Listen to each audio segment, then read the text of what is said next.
जब त्रिभुज की भुजा को हम आगे बढ़ाते हैं, बाहर जो कोण बनता है बहिष्कोण पाते हैं। इसके मान के लिए पड़ोसी छोड़ देते हैं, इसके मान के लिए पड़ोसी छोड़ देते हैं। जो कोण दूर होते हैं उन्हें हम जोड़ देते हैं, जो कोण दूर होते हैं उन्हें हम जोड़ देते हैं। क्या अंदाज है। अभी मैं मौजूद हूँ यूपी के जनपद महाराजगंज के कंपोजिट स्कूल गिरहिया बंजारीपट्टी में। यहाँ पे अरविंद विश्वकर्मा सर जी हैं जो पढ़ाते हैं, काफ़ी पॉपुलरिटी है इनका। त्रिभुज का बहिष्कोण, और सर पढ़ा रहे हैं त्रिभुज का बहिष्कोण। इसके बारे में जरा जानते हैं आखिर क्या चीज़ पढ़ा रहे हैं, क्या कुछ किस तरह से पढ़ा रहे हैं, क्या इनका अंदाज है इसको त्रिभुज को बढ़ाने के लिए। सबसे पहले सर बहुत बहुत स्वागत है आपका। नमस्कार सर। आज क्या पढ़ा रहे हैं सर। आज त्रिभुज पढ़ा रहे हैं। त्रिभुज का बहिष्कोण। अच्छा। हाँ, टॉपिक बहुत सारा है उसमें। जो टॉपिक चल रहा है उस टॉपिक से बच्चे जो है अपने आप को जोड़ना और जोड़ करके उसको पढ़ना, देखना, सीखना और अपने स्कूल के बाहर अपने पास पड़ोस में वो चीज़ें अगर उनको कहीं दिखती है तो उसको कनेक्ट कर सके कि हाँ यही चीज़ मैं स्कूल में पढ़ा था या अपने सिलेबस में पढ़ा था, तो बात बच्चों को समझ में आ जाए। इसलिए अंदाज जो है दूसरा थोड़ा सा रहता है। सोच क्या है आपका। सोच है कि जो कुछ भी पढ़ाया जाए बच्चे जो अच्छी तरह से समझ जाएं और उनको लंबे समय तक वो तैयार रहे और उसका अपने जीवन में यूज कर सकें, ये सोच है। अच्छा, यानी लंबे समय तक उनको याद रहे। हाँ। ताकि वो भूले नहीं। अब ऐसा नहीं है कि परीक्षा तक ही याद रहे और परीक्षा में लिखने के बाद से उनको भूल जाए, ऐसी बात नहीं। क्योंकि बच्चों को प्राइमरी तक या जूनियर तक या हाई स्कूल तक ही नहीं रहना है। हाँ। बच्चों को आगे पढ़ना है, बीएससी करना है, आगे पोस्ट ग्रेजुएशन करना है, पीएचडी करना है बच्चों को। मतलब उनका टारगेट लंबा है, तो लंबा टारगेट करने के लिए, रखने के लिए उनको बाद में ज़्यादा तैयारी करनी पड़ती है अगर बेसिक नॉलेज नहीं रहता है तो मेरा मुख्य उद्देश्य यही है कि बच्चों को बेसिक समझ में आ जाए ताकि उसका यूज वो अपने हायर क्लास में कर सके।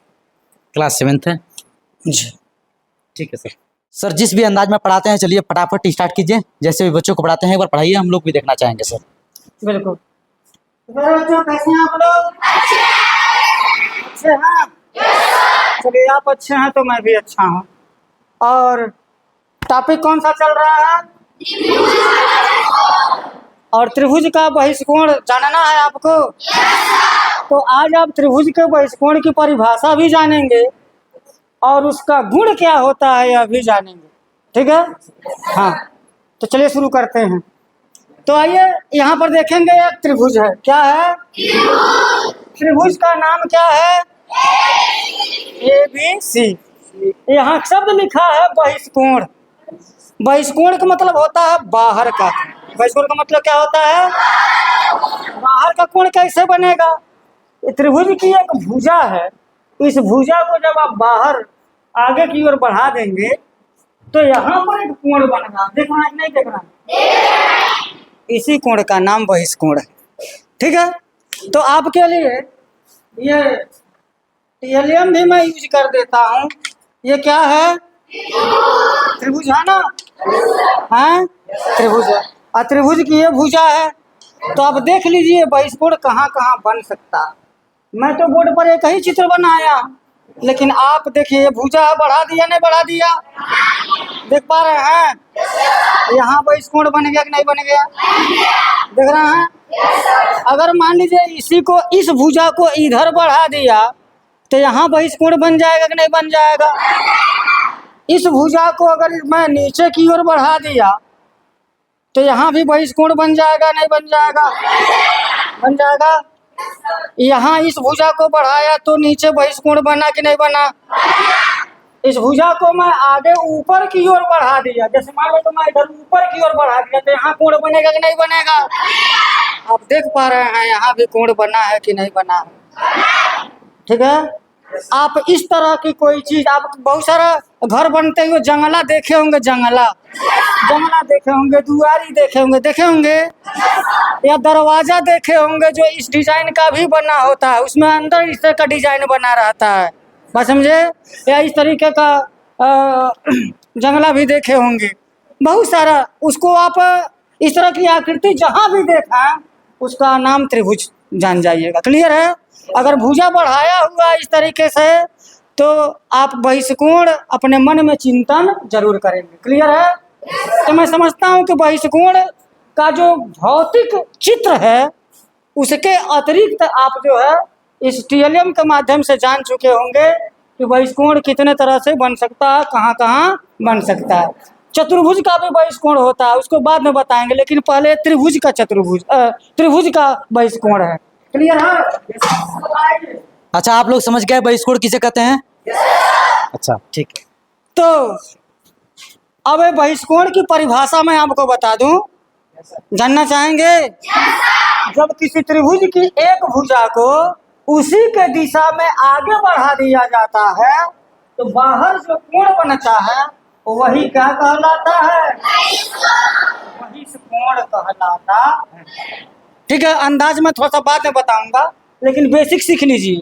यह एक है कोण एक, यहाँ पर कोण दो है, यहाँ कोण तीन है और यहाँ कोण चार है। बात समझ गए।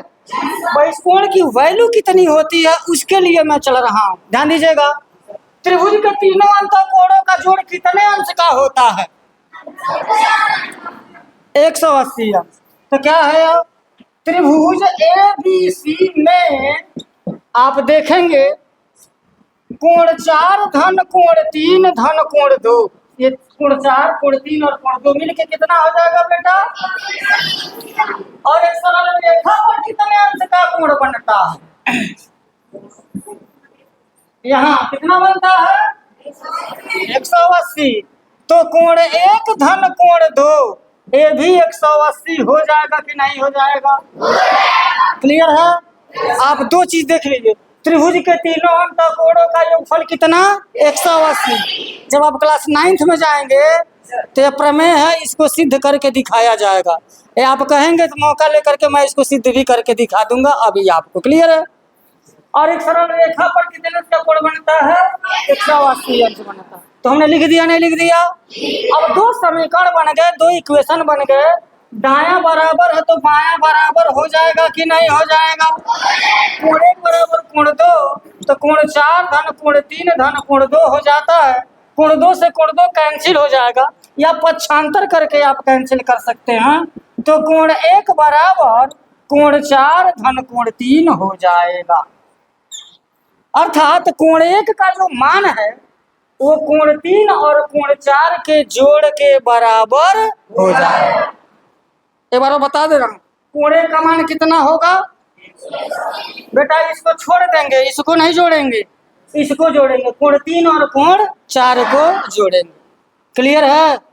कोई बता सकता है? अगर मान लीजिए कि कोण 4 50 अंश है और कोण 3 70 अंश है, तो बता सकते हैं कोण 1 कितने अंश का होगा? कितने अंश का होगा? इतना समझ गए हो? कोण 1 इसके दोनों के जोड़ के बराबर होगा। तो चलिए 50 धन 70 बराबर कितना हो जाएगा बेटा? हो जाएगा। इतनी बात समझ सकते हैं। तो ये रही न्यूमेरिकल की बात। ठीक है। अब इसको अगर मैं कविता में मैं बद्ध कर दूं तो कैसा लगेगा? कविता याद करना अच्छा लगता है? चलिए, तो बहिष्कोण की मैं एक ऐसा कविता बनाता हूं जिसमें परिभाषा भी होगी और बहिष्कोण का गुण भी होगा। कैसा रहेगा? एक ही कविता में इतने बड़े चीज को आप समझ जाएंगे। ठीक है। तो चलिए चलते हैं, समझते हैं। ध्यान दीजिएगा। जब त्रिभुज की भुजा को हम आगे बढ़ाते हैं, रुक जाइए, समझ में आया? पहले सुन लीजिए, फिर आप बोलेंगे तो बहुत मजा आएगा। पहले सुन लीजिए।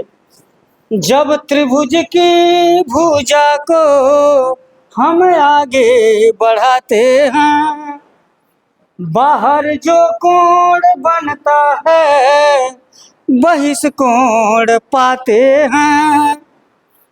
इसके मान के लिए पड़ोसी छोड़ देते हैं। इसके मान के लिए पड़ोसी छोड़ देते हैं। जो कोण दूर होते हैं उन्हें हम जोड़ देते हैं।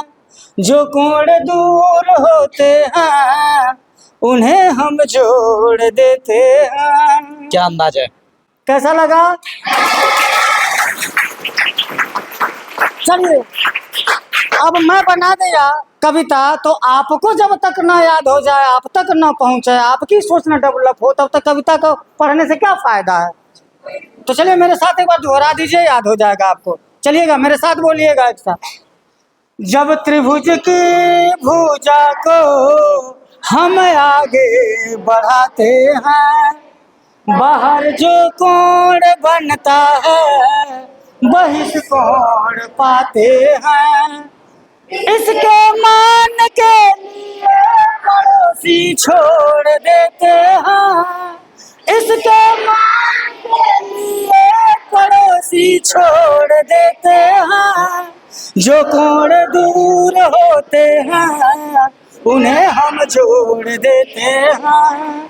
जो कोण दूर होते हैं उन्हें हम जोड़ देते हैं। कैसा लगा? लगा? तो अब यहाँ पर कोई भी कोण दिया रहेगा, समझ गए, उसको जोड़ देंगे तो बहिष्कोण हो जाएगा। तो प्रैक्टिस करवा देता हूँ आपका। इस भुजा को बढ़ा देंगे तो ये जो बहिष्कोण है इसको छोड़ देंगे, इसके जोड़ के बराबर हो जाएगा। अगर मैं ऐसा बना दिया ये बहिष्कोण बन गया, तो इस एंगल को छोड़ देंगे आप और इसके जोड़ के बराबर हो जाएगा। इसको बढ़िया से प्रैक्टिस कर लीजिएगा, वर्तमान में भी और आगे भी बहुत काम करेगा। समझ गए? पढ़ी हुई चीज आपको चिरकाल तक याद रहे, यही मेरा उद्देश्य है। बहुत बहुत धन्यवाद। चलिए थोड़ा सा मैं बच्चों से बात कर लेता हूँ, इधर आ जाइए थोड़ा सा। क्या नाम है बाबू आपका?